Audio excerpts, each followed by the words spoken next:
ng paaralan ay hindi lamang ang pisikal na kaayusan nito. Ito rin ay may direktang epekto sa kalusugan, konsentrasyon at kasiyahan ng mga mag-aaral.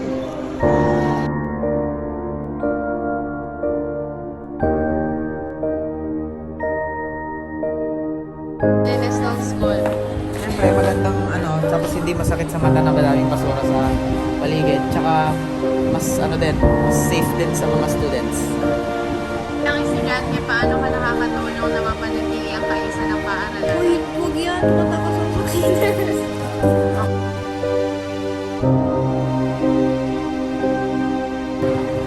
Ang malinis na paaralan ay refleksyon ng disiplina ng bawat isa. Sama-sama natin inisip, pangalagaan at paganda